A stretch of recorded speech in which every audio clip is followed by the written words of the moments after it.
তেনেহ'লে কথাবোৰ সঁচাই শুনিছোঁ মই। হয় পাপা, আমি নিজ চকুৰে দেখি আহিছোঁ সিহঁতৰ কাণ্ডবিলাক। শুনিছে বৰুৱাদেউ, মাথো বোলো ঘিউকণ ঢালিবলৈহে বাকী আছে এতিয়া। মোৰ সকলো পৰিকল্পনা মানে অথলে গ'ল। সেই ষ্টুপিডটোৱে এতিয়া বান্দিৰ জীয়েককহে বিয়া কৰাব। বৰুৱাদেউ, মালা যদিও কাম কৰা বাই বান্দিৰ জীয়েক হ'লেও কিন্তু দেখিবলৈ বহুত ধুনীয়া, একেবাৰে পকা কলটোৰ দৰে। চুপ! মালা পকা কলটোৰ দৰে, আৰু তই? মই এঙা আকৌ। মোক কতো কৰবাৰ ঠাত। গৌতম, মোৰ কথা শুন। সেই স্কুল ঘৰটো অতি সোনকালে উঠোৱাৰ ব্যৱস্থা কৰ। ময়ো চাওঁ সিহঁতে মোৰ কথা নামানি ক'ত স্কুল পাতে। নব ওলাই আহকচোন। শ্ৰীমতী ইয়াতে আছা? বৰ ভাগৰে জিগৰে অহা যেন পাইছো তোমালোকক। ভাগৰে জিগৰে অহা যেনহে পাইছানে? আজি এনেকুৱা জমিল নহয়, জবাব নাই। আৰু বুজিছে? বুজিছে নহয়, বুজিছা বুলি কওক।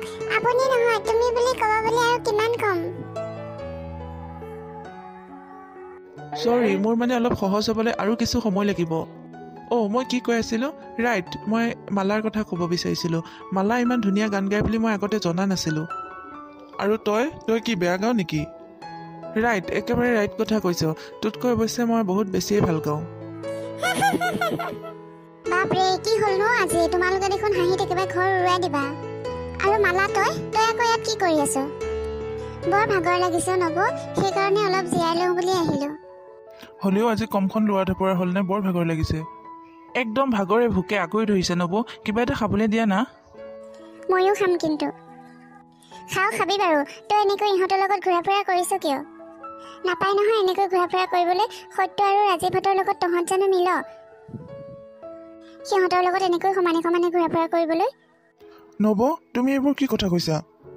যা মালা, পিছপিনে বাৰাণ্ডাত মায়ে কাম কৰি আছে। মাৰৰ লগতে অলপ লাগি ভাগি দেগৈ, তাতে চাহ খাবি যা। বেয়া নাপাবা সত্য, তাইক আমি বৰকৈ মৰম কৰোঁ যে তাই পাহৰিয়ে যায় তাই আমাৰ ঘৰৰ কাম কৰা মানুহজনী জীয়েক বুলি। নব, মালা ৰবিচোন, শুনচোন।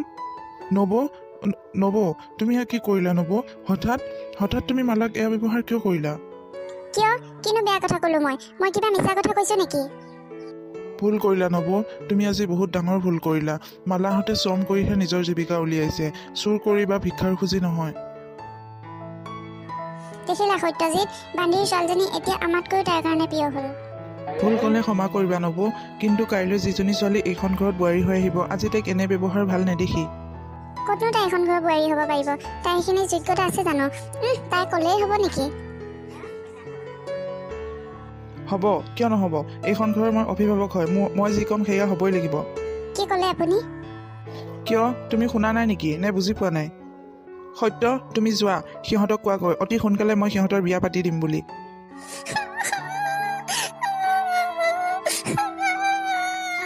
মালা, চাওঁ নাকান্দিবিচোন। নবৌৱে আজি হঠাৎ কিয় এনেকৈ ক'লে একো বুজি নাপালোঁ। আগতেতো এনেকুৱা নাছিলে। নবৌ, কথাটো তই পাহৰি যা। ধৰি ল এটা বেয়া সপোন আছিল। আজি কথাখিনি সপোন নহয়, মই ইমান দিনে মনত পুহি ৰখা কথাখিনিয়ে সপোন আছিলে। নহয় মালা, আমাৰ দুয়োৰে সম্বন্ধটো আৰু আহিব লগা দিনবোৰ সপোন নহয়, সেইবোৰ সঁচা। বুজিছ? সেইবোৰ সঁচা। এইটো সপোন নহয়, এইটো সঁচা। তোমালোকৰ ঘৰখনৰ লগত আমি নিমিলো। তোমালোকৰ ঘৰখনৰ মৰম পাই মই নিজকে পাহৰি গৈছিলোঁ। আৰু আজি মোক নবৌৱে মনত পেলাই দিলে, বুজাই দিলে মই তোমাৰ লগত নিমিলো। গতিকে আমাৰ বিয়া নহয়। হ'ব, তোমালোকৰ বিয়া অতি সোনকালে হ'ব। ককাইদেৱে মোৰ আগত খবৰ দি পঠাইছে, অতি সোনকালে তোমালোক দুয়োটাই বিয়া পাতি দিয়া হ'ব। গতিকে তোমালোক সাজু হ'বৰ হ'ল আৰু। শুনিলি মালা? হেই, ক'ত শুনিব? আৰু শুনিলে এনেকৈ শুই থাকে নেকি? হাৰে, ইমান ভাল খবৰ এটা আনিছোঁ, শুনিলে, কিন্তু মোক একাপ চাহ খুৱাবলৈ মালাৰ সময় নাই। খবৰটো বাৰু বাদেই দিলোঁ। আজি প্ৰথমবাৰ মালাহঁতৰ ঘৰলৈ আহিছোঁ। এখন তামোলকে যাছোঁ বাৰু, মালাৰ সময় নাই। আপুনি ৰ'ব, মই এতিয়াই আনিছোঁগৈ। হ'ব, নালাগে, মই এনেই কৈছোঁ। এয়াহে আমাৰ ধুনীয়া মালাজনী, আঁতৰি নাযাবা। তোমালোক দুয়োটাকে একেলগে দেখিলে মোৰ বৰ ভাল লাগে। তোমালোকৰ বিয়া অতি সোনকালে পতা হ'ব, আৰু মই অতি সোনকালে মাদ্ৰাজলৈ যাব লাগে। মই তোমালোকৰ বিয়াত থাকিবলৈ নোৱাৰিম। থাকিব নোৱাৰিম মানে? তই নহ'লে আমাৰ বিয়াৰো নহয়। নহয় ৰাজীৱ, মই মাদ্ৰাজলৈ নগ'লে মোৰ গোটেই ভৱিষ্যতটো উলট পালট হৈ যাব। তই বেয়া নাপাবি বন্ধু, বিয়াখনত নাথাকিব নোৱাৰিলোঁ কি হ'ল? আচল খবৰটোতো মই পায়ে গ'লোঁ। দৰা কইনাক একেলগে দেখিলোঁ, ইয়াতকৈ আৰু মোৰ কাৰণে একো ডাঙৰ হ'ব নোৱাৰে। এটা বস্তুহে কমি হ'ল, সেন্দুৰ। এয়া ল সেন্দুৰ, আৰু তই পিন্ধাই দে, আৰু মোৰ শেষ ইচ্ছাটো পূৰাই দে। এই সেন্দুৰীয়া ফুট তোমাৰ কপালত সদায় জিলিকি থাকক, চিৰদিন জিলিকি থাকক। আৰু আহে যেন জনম জনমলৈ এই সেন্দুৰৰ দৰে ৰঙীল দিন, এই সেন্দুৰীয়া দিন, এই সেন্দুৰীয়া দিন।